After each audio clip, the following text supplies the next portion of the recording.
warahmatullahi wabarakatuh. Bismillahirrahmanirrahim. In this video, we are going to continue our discussion about plant and photosynthesis. Part 2. For 8th grade of bilingual class of SMP Islam Kreatif Muhammadiyah, Cianjur. Let's get started. First, I would like to deliver the objective of these lessons. After these topics, you should be able to describe how photosynthesis occur on the plant. Menjelaskan bagaimana proses fotosintesis terjadi pada tanaman. Next, please look at the picture on the screen. That is sunflower plant atau tanaman biji bunga matahari yang kita kenal. Yang pertemuan terakhir kemarin kita bahas bagian-bagiannya. There are three main components of the plants to photosynthesis.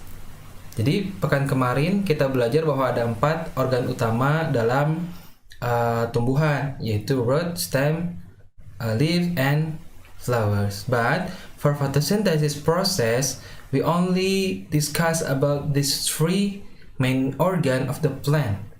The first is root atau akar.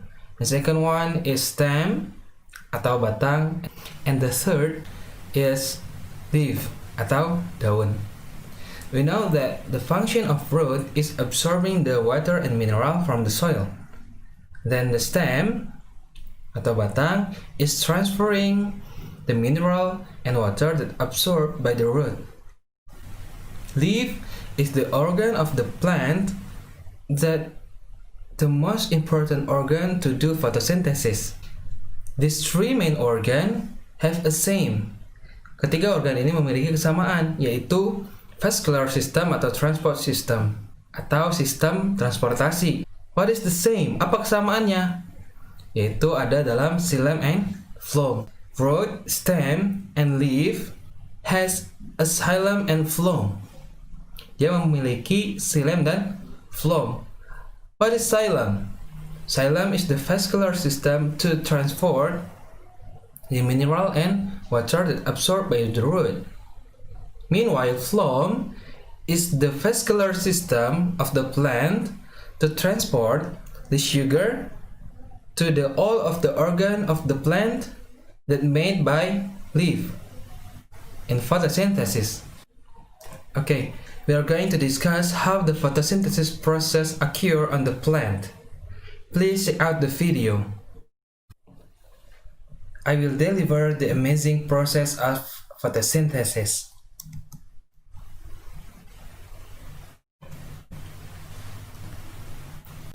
Nah, di situ ada beberapa tumbuhan yang berwarna hijau. Kita ingat bahwa salah satu hal yang menyebabkan tumbuhan berwarna hijau adalah zat hijau daun atau biasa kita kenal dengan klorofil. Nah, oke, kita mulai pembahasannya. Kita masuk ke dalam tanah, di mana dalam tanah ada akar, dan salah satu bagian akar adalah rambut akar. Nah, yang biru-biru ini adalah ilustrasi dari air yang diserap oleh akar melalui rambut akar. Setelah diserap, air diedarkan ke seluruh bagian tumbuhan melalui batang, salah satunya ada ke daun. Nah, daun juga berfungsi untuk menyerap light energy atau energi dari matahari, atau secara ringkas menyerap cahaya matahari. Itu diserap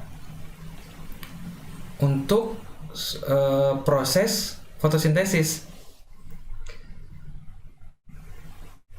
Oke, nah, lapisan paling atas dari daun adalah upper epidermis. Di dalam upper epidermis terdapat lamina. Lamina merupakan sebuah lapisan yang menyebabkan daun terlihat berkilau ketika disinari oleh matahari.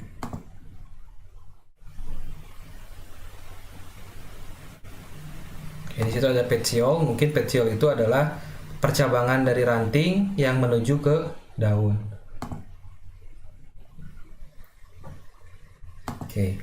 Large surface area for trapping sunlight. Jadi semakin lebar ukuran daun, maka semakin banyak cahaya matahari yang dapat ditangkap kemudian diserap oleh daun. Baik, kita masuk ke bagian dalam daun. Nah, di sini ada bagian atas disebut dengan upper layer, di mana yang oranye ini adalah sebuah lubang sebetulnya yang disebut dengan stoma.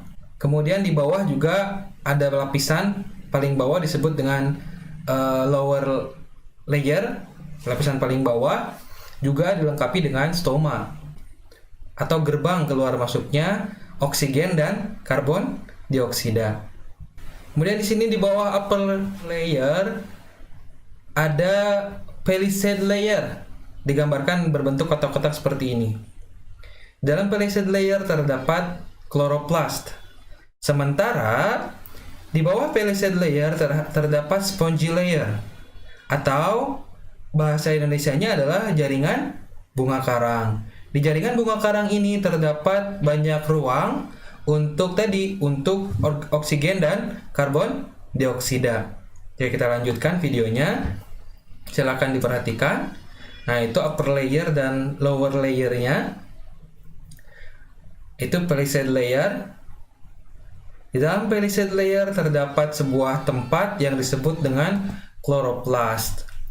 Chloroplast itu sebuah tempat, di dalamnya terdapat klorofil. Nah, itu chloroplast contains chlorophyll. Di bawah palisade layer ada spongy layer yang disusun dengan agak renggang. Susunan agak renggang ini nantinya diisi oleh udara. Oke, di situ ada tubes, ada tabung. Ingat, the vascular system atau transport system juga berupa, kita umpamakan sebuah tabung. Nah, tabung tersebut transporting the absorbed water into leaves. Jadi mentransportasikan air yang diserap ke dalam daun. Berarti tabung yang berwarna merah tadi tiada lain adalah xylem. Oke, tiada lain adalah xilem. Nah, xilem menghantarkan air yang diserap oleh akar ke dalam daun, lebih tepatnya ke daerah spongy layer. Kemudian, two guard cell atau stomata itu membuka diri supaya karbon dioksida bisa masuk. Nah, berarti sudah ada dua komponen yang masuk ke dalam daun, yaitu H2O atau air dan CO2 atau karbon dioksida. Nah, karbon dioksida masuk. Kemudian air dan karbon dioksida tadi masuk ke dalam palisade layer. Kita ingat bahwa di dalam palisade layer terdapat chloroplast. Nah, air dan karbon dioksidanya masuk lagi ke dalam kamar yang disebut dengan chloroplast. Air dan karbon dioksida berkumpul. Setelah itu, di dalam chloroplast, air dan karbon dioksida disinari oleh cahaya matahari. Kenapa harus disinari oleh cahaya matahari?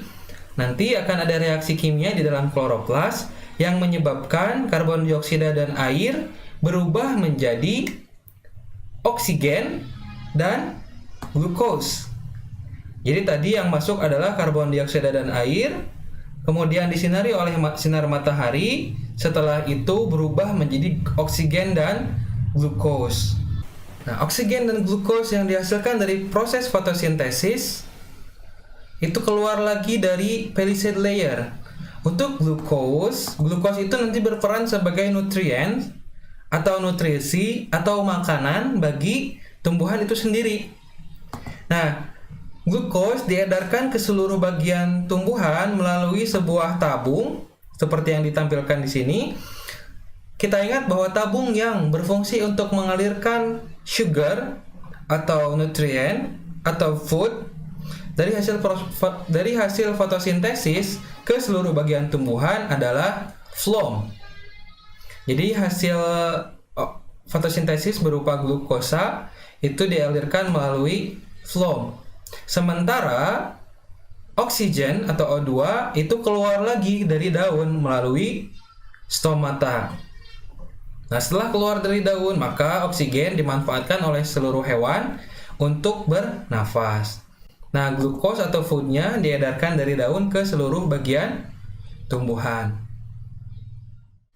We have watched and learned about the process of photosynthesis that occur in the leaf. Kita sudah dengarkan proses dari fotosintesis yang terjadi di dalam daun, di mana proses fotosintesis membutuhkan pertama H2O atau air, yang kedua CO2 atau karbon dioksida, yang ketiga adalah cahaya matahari. Itu yang dibutuhkan. Kemudian apa yang dihasilkan? Yang dihasilkannya adalah glukos atau gula sebagai nutrisi bagi tumbuhan. Kemudian yang kedua adalah oksigen sebagai bahan baku bagi manusia dan hewan lainnya untuk bernafas. Seperti itu untuk proses fotosintesis. Okay, for this session, for this lesson about the process of photosynthesis is the end of part 2. So the plants and photosynthesis topics has been end. We will continue our lesson to the next topics. I will close this video. Assalamualaikum warahmatullahi wabarakatuh.